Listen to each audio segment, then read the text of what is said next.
much of an outsider and you need party support to win. He can't win. The response is, So the question is, you're knocking on the door, you need party support to win, you can't win. Well, first of all, you got to decide when you're knocking on the door, I can win. And I need you out there knowing that. And I'll tell you, I got to ask this question just a few minutes ago in Pittsfield, in almost the same words. Were you there, Jocelyn? I got two answers. Answer number one is it's a little zen. But I'm a student of Marshall Gans, the great political strategist. And if Marshall were here, I know what he'd say, and I believe it, which is, it's not what you say about me that will give the most important answer to the person who's asking that question. It's what you say about you. Because Jocelyn, you're here for a reason. I don't know exactly why. You began to tell me during the period before I got up here. But it's what's in your heart that's going to matter. And believe me, as people knocking on doors, it's your story that's going to be the most compelling. And I'd start with you. I'd say, well, let me tell you why I'm supporting Don.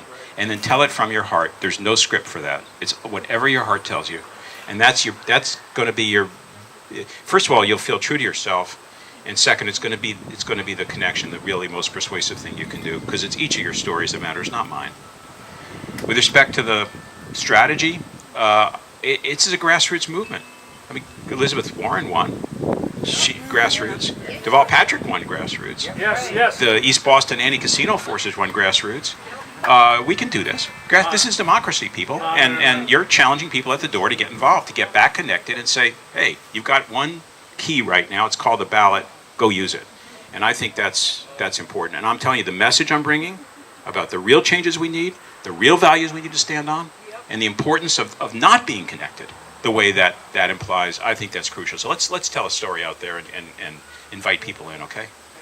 Thank you so much for everything you're doing, and thanks, Kieran, for your hospitality, and Maurice for your skills. Unbelievable. Get a big hand for the future governor of Massachusetts. I have to say, while I was listening to this, I was thinking to myself, the first social justice school in Springfield opened this year. Oh, I'm sorry. The first social justice magnet school just opened in Springfield at Duggan Middle School.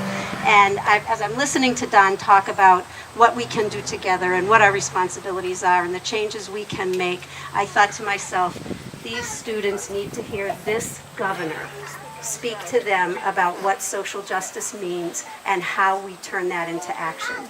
And those students will become the future that will keep this ball rolling of making sure we continue to take care of each other.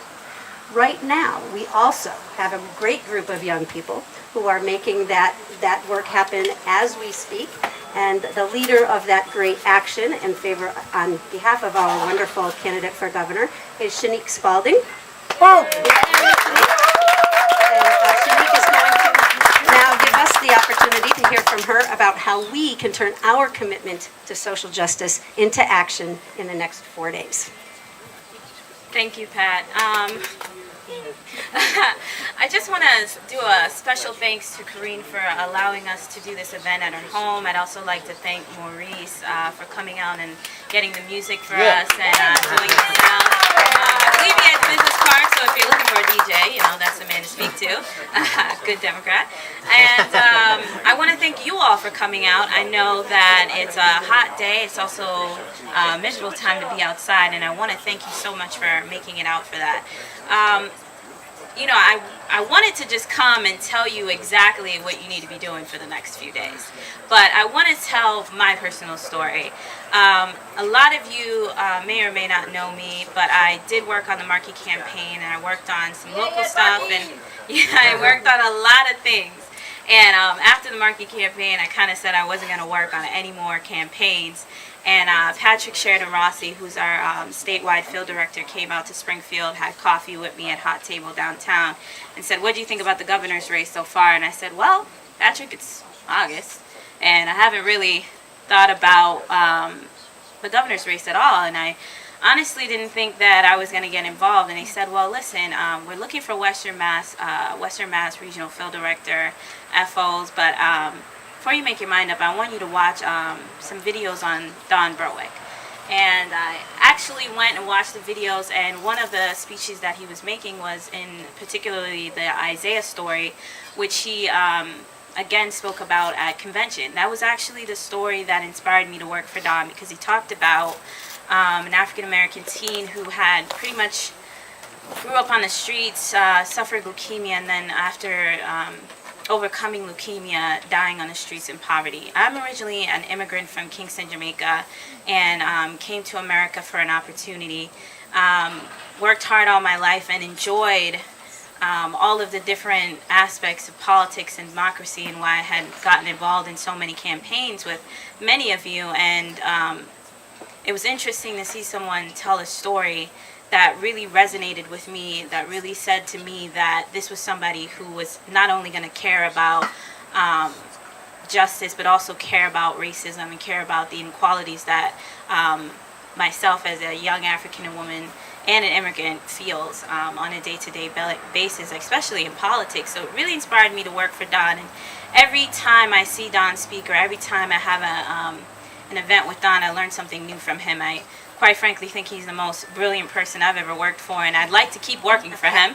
So that's part of my story at the Doors. I'd like to keep working for him. You need the job. Yeah. I like to keep working for him because I know that he's someone who really cares. He's the top of his field, and this is not something that he's doing because someone told him to. And you know, going back to Jacqueline's questions about not being endorsed by the party and all of those other aspects, he's doing it for the right reasons. He's not trying to move up in the social ladder.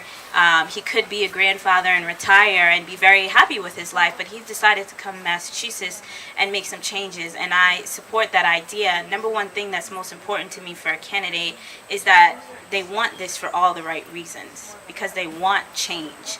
And Don Berwick said at the AFL-CIO breakfast yesterday morning, I'm a change agent, and I thought that was like, wow. That is what I am doing this for, because I want to be a change agent. A lot of you have knocked doors for many Democrats because you want to be change agents, and that's what we need to be. In order to get Don elected, it's not going to happen by saying, yes, I'm going to vote September 9th. I need you to knock on doors. I need you to make phone calls. We have family and friend call sheets. The least you can do is go home and call your families and friends and get them to commit to Don. Share your personal stories. Talk about what you've heard today, what you see on his website. He has more policies than any of the candidates in the race. He's been to Western Mass more than any other candidate in the race. He's been to a total of 21 different towns and cities in Western Mass. I don't know any candidate that's dedicated that much time on a campaign trail to Western Mass. He really cares about the issues that we face here in our own towns, our own communities, and we need to advocate for him, because he sure as heck will advocate for us when he is governor of Massachusetts. So if you have not signed in yet, make sure you do so at the table at the back there. If you are interested in knocking doors today, I will be heading back to our office in Springfield, 361 Boston Road. We also have packets inside for Holyoke and Springfield where we need to have the most doors knocked. If you rather do phone calling, please speak to me. I'll make sure that you're set up. There's also at the front table back there is get out the vote sign up sheets. You can sign up to do door knocking or phone banking for tomorrow, Monday, and election day. I absolutely need your help. As Don said, you know, the other candidates are paying people to do this.